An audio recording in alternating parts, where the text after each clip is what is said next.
লালমাই উপজেলা বিএনপি এবং সকল অঙ্গ সংগঠনের সাথে আপনারা একটি মত বিনিময় যৌথ সভা সাংগঠনিক সভা করেছেন।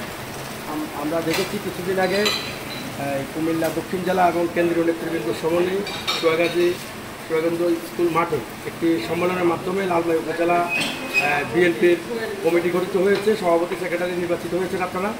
তারই আলোকে আজকের যে মত বিনিময় সভা, এটার মূল উদ্দেশ্য কী ছিল? ধন্যবাদ। আজকে আপনাদের মাধ্যমে আমরা দেশবাসী এবং কুমিল্লাবাসী এবং লালমাই উপজেলাবাসীকে জানতে চাই। আপনারা জানেন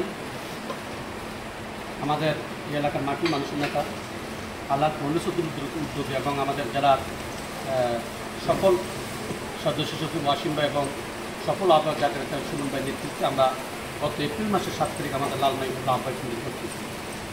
আমরা লালমাইবাসীর সকলের সহযোগিতা এবং আমাদের এই অঞ্চলের সকল নেতা কর্মীদের সহযোগিতা ওয়ার্ড থেকে ওয়ার্ডের 81টি কমিটি এবং ইউনিয়ন সম্মেলনের মাধ্যমে আমরা সর্বশেষ গত 26 তারিখ আমরা লালমাই উপজেলার সম্মেলন করেছি। আমরা এলাকার সকল নেতা কর্মী এবং সাধারণ জনগণের এবং বাংলাদেশ বিএনপির সকল লোকদেরকে উদ্দেশ্য করতে চাই, আমাদের সকল অঙ্গ সংগঠন নিয়ে আমাদের লালমাই উপজেলা আমাদের অঙ্গ সংগঠন সহ 7টি সংগঠনের কার্যক্রম এখানে চলমান। শ্রমিক দল, কৃষক দল, বাংলাদেশ দল, বিএনপি, ছাত্রদল, যুবদল, স্বেচ্ছাসেবক দল এবং মৎস্যজীবী দল, কৃষক দল এবং ওলামা দল সহ সকলের সমন্বয়ে আজকে আমরা গত 26 তারিখের পরে আমরা ইতিমধ্যে আপনারা জানেন আমাদের সাবেক ন্যায় নির্বাচনের কাছে বল না করে আমাদেরকে 2টি অঞ্চলে বিভক্ত করে দিয়েছি। তাই আমরা আপনাদেরকে আশ্বস্ত করতে চাই আজকের এই যে জরুরি সভাটি ছিল, যৌথ সভাটি ছিল আমাদের জন্য খুবই গুরুত্বপূর্ণ। আমরা মূলত এখানে একটি সিদ্ধান্ত নেওয়ার জন্য আগামী দিনে আমাদের কীভাবে সংগঠনকে আমরা উত্তরোত্তর বৃদ্ধি করতে পারি এবং আরও কার্যকর সংগঠন হিসেবে লালমাই উপজেলাকে একটি মনোনীত করতে পারি, এর উদ্দেশ্যে আমাদের সেই বিকাল 3টা থেকে রাত 9টা পর্যন্ত, এখন প্রায় রাত 9টা বা 9টা পর্যন্ত, 9টা পর্যন্ত বিশদ আলোচনা হয়েছে।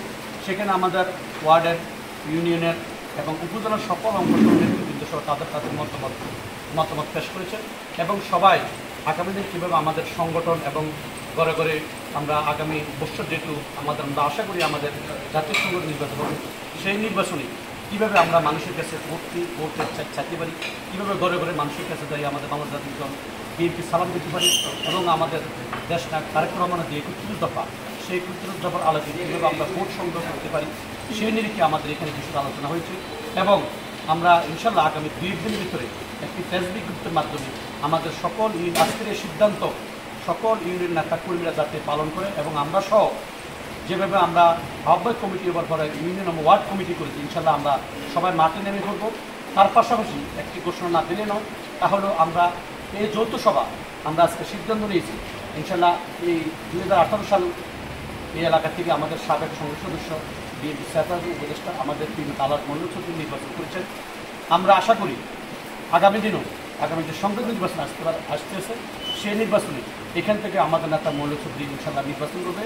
লালমাই এবং নাঙ্গলকোটের কুমিল্লা 10 আসন থেকে আমাদের নেতা মৌলভী চৌধুরী নির্বাচন করবে এবং আমরা আজকে যৌথ সভা আমরা ওনাকে প্রার্থী করার ব্যাপারে আমরা যৌথ সিদ্ধান্ত নিয়েছি এবং সবাই একমত হয়েছি। আচ্ছা, আমরা যতটুকু জানি যে উনি ইতিমধ্যে ঘোষণা দিয়েছেন কুমিল্লার 2টি আসন, সদর আসন এবং সদর দক্ষিণ সহ যে আসনটি এবং নাঙ্গলকোট এবং লালমাইয়ের সাথে যে আসনটি, 2টি আসনে সংসদ নির্বাচন করবেন। এটা কি উনি নির্দিষ্ট করে বলেছেন নাকি এখনও এটা স্থির আছে? আমি এটাকে আপনাকে একটু অবগত করি। আপনি জানেন মৌলভী চৌধুরী এই দেশের একজন জাতীয় পর্যায়ের নেতা। এই 2টি অঞ্চল বিশেষ করে লালমাই উনি এই এলাকায় 60 বছর রাজনীতি করেছেন। দক্ষিণ এবং কুমিল্লাতে দক্ষিণ কুমিল্লার সিংহপুর হিসেবে একজনের ব্যক্তি যিনি এই এলাকার সমস্ত এলাকার উন্নয়ন কাণ্ডারি, সে নোয়াখালী বলেন, নাঙ্গলকোট বলেন, লালমাই বলেন, সদর দক্ষিণ বলেন, কুমিল্লা শহর বলেন, উনি 2টি নির্বাচনে আসনের দাবিদার প্রার্থী। উনি ইতিমধ্যেই তার ঘোষণা দিয়েছে। আমরা আশা করি উনি 2টি থেকে নির্বাচন করবেন। তার পাশাপাশি আমাদের দাবি হলো এবং আমাদের আজকে যৌথ কমিটির সিদ্ধান্ত হলো যে আমাদের যেহেতু এখন লালমাই উপজেলার স্বতন্ত্র 7টি কমিটি আছে, বাংলাদেশ জাতীয় দল বিএনপি অঙ্গ সংগঠন সহ ওয়ার্ড পর্যায় পর্যন্ত, তৃণমূল পর্যন্ত, এবং আমাদের আজকে যে সিদ্ধান্ত, এই সিদ্ধান্ত আমরা আমাদের নেতাকে আশা করি আমরা উচিত জানিয়ে দেবো ইনশাল্লাহ। আমরা আশা করি আমাদের এখান থেকে আমাদের নেতা মৌলভী চৌধুরী নির্বাচন ইতিমধ্যেই এবং এই সিদ্ধান্ত মোতাবেক আমরা আমাদের জাতীয় পর্যায়ের নেতা, আমাদের বিএনপির ভারপ্রাপ্ত মহাসচিব এবং ভারপ্রাপ্ত চেয়ারম্যান সহ সকলকে আমাদের এই দলের সিদ্ধান্ত, এবং আমরা এতটুকু পর্যন্ত আশ্বস্ত আপনাদেরকে মাধ্যমে নাঙ্গলকোট এবং লালগড় সকলকে জানাতে চাই, নাঙ্গলকোট উপজেলা থেকেও যারা বিএনপির এই দায়িত্ব পালন করছে তাদের উদ্যোগও আরেকটি যৌথ সিদ্ধান্ত স্বাভাবিক, এবং এই দুইটি সিদ্ধান্ত এবং পৌরসভার সিদ্ধান্ত সহ সমস্ত সিদ্ধান্ত আমরা ইনশাল্লাহ কেন্দ্রে পাঠাবো, যাতে এখান থেকে আমাদের নেতা মৌলসুদ্দিকে নমিনেশন দেয় এবং তাকে প্রার্থী করে আগামী সংসদ নির্বাচন।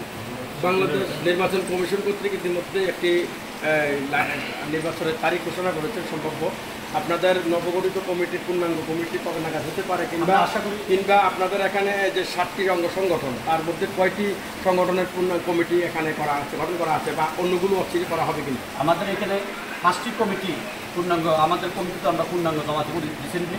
আশা করি আমরা কমিটি পাবো, যেহেতু সম্মেলন হয়েছে আমাদের কাজ শেষ। আবার অন্যান্য যে 2টি সংগঠন বাকি রয়েছে, বিশেষ করে ছাত্রদল, যুবদল, আমরা ওদের সাথে আমাদের নির্দেশক ইতিমধ্যে তারা ওয়ার্ড কমিটি করেছে, প্রস্তাবিত ইউনিয়ন কমিটি করেছে। আমরা সম্মেলন করি, আশা করি এই মাসের ভিতরে অথবা 8 মাসের প্রথম সপ্তাহে সম্মেলন করি আমরা ইনশাল্লাহ কেন্দ্রের কমিটি জমা দেবো। এবং এখানে আজকে আলোচনা একটি কথা আছে, যৌথ সভা একটি কথা আছে, সেগুলো আমাদের মহিলা দল গঠন করার জন্য। ইনশাল্লাহ আমরা আগামীকাল 2 দিনের ভিতরে ফেসবুক গ্রুপের মাধ্যমে মহিলা দল গঠন করার জন্য কী করণীয় আমরা আমাদের নেতাকর্মীদেরকে এবং আমরা মা বোনদেরকে ইনশাল্লাহ আমরা নির্দেশনা দিব। ঠিক আছে, ধন্যবাদ। ধন্যবাদ।